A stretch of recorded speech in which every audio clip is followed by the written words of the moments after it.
was 15, my mother decided that she was going to move us to Florida, and we were already a little unstable, even living in Connecticut.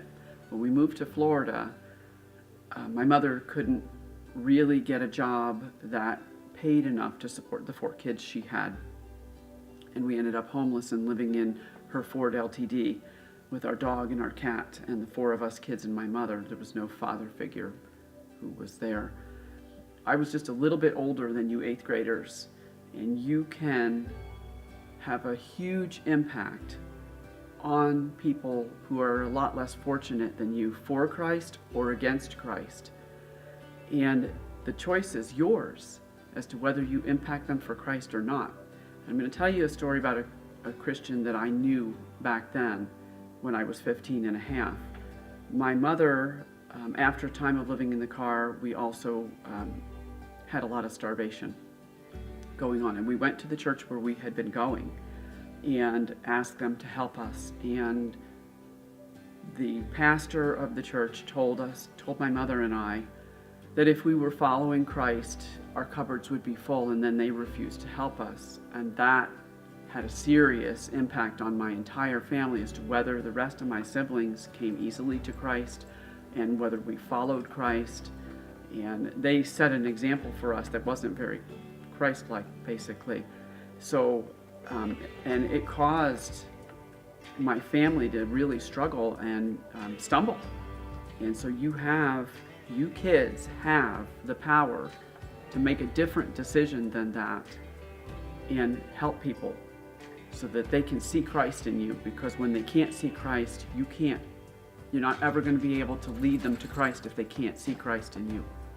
If you happen to see a homeless person or meet up with or have an opportunity to help, don't judge them if they have a dog or if they have a cat or whatever it is they have. Maybe the one thing they have in life is a Louis Vuitton purse, for all we know. But if they come with their dog, sometimes that's the only thing that they have that holds them to this life, because it's very hard when you're out there on the street. It's very hard, and it's particularly hard if you're a kid. The kids can actually help them rule their circumstances by helping them with what they need to be able to do that. And sometimes they can't get those things, and sometimes we have to come asking for those things. And the best thing they can do is just help, and the biggest thing is don't judge, because you don't know. Just help.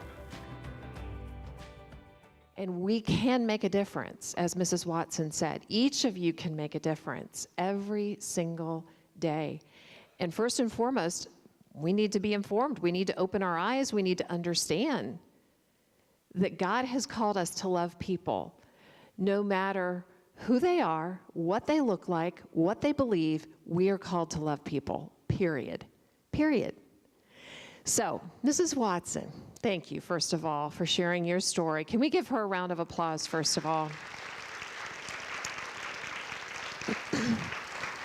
And I just have a couple of questions. First of all, how has God used this experience in your life to make you more like Him?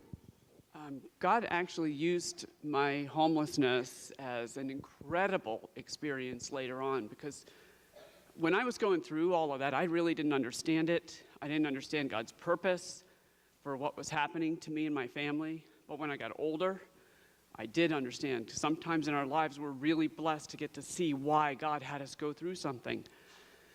Why God had me go through that was because He knew that later on I was going to grow up and I was going to be an attorney, and I was going to work with kids, and I was going to work with kids who were homeless and broken.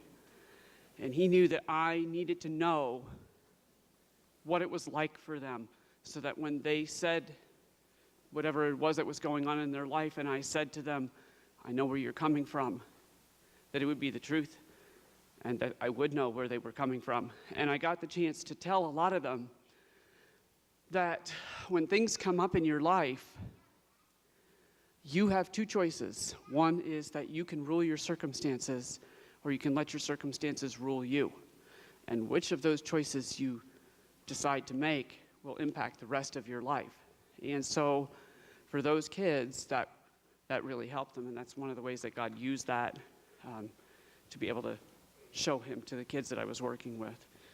That's awesome. One of the things that we've done this week each day is we've tried to do something that just, again, opens our eyes a little bit differently. So Monday, we had a simple lunch, and then families were encouraged to have rice and beans. And then Tuesday, if families chose to only drink water, they could do that.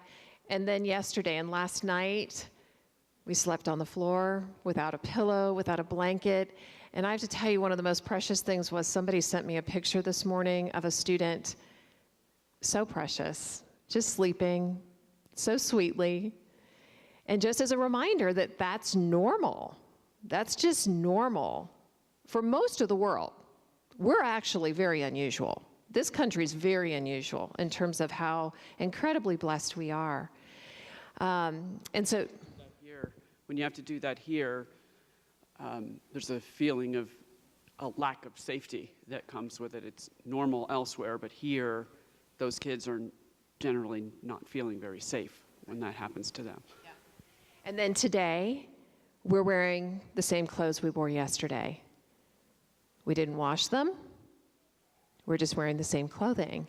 And again, that's normal, because for most kids, the kids that you've seen in the videos, again, those clothes, for most of them, they've been given to them, and they're precious.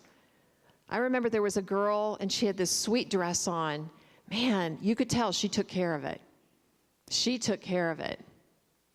Not somebody else for her. And I would probably say most of you, mom and dad take care of those things. She took care of that one dress that she had. So that's why we did what we did today. Tomorrow is going to be another day.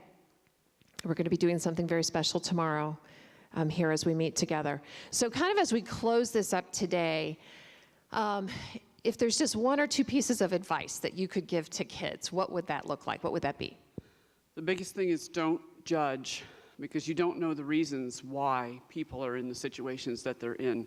Like I just mentioned, God put me there for a reason that I didn't know at the time. The other thing is, God tells us very clearly not to be respecters of persons. He tells us that if we have a rich person come into our midst and we sit them in the best seat, but we tell the poor person who comes in, sit at my footstool, be my slave, basically, then we're respecting persons, and God doesn't do that. And so we need to be like He is, and we need to remember that He picked us out of the poor people. That's who He picked us from. He didn't pick us from the people who didn't need Him. He picked us from the people who did. Yep, absolutely. And He sent His Son to die for us, right? So thank you very much for sharing with us, and we appreciate it.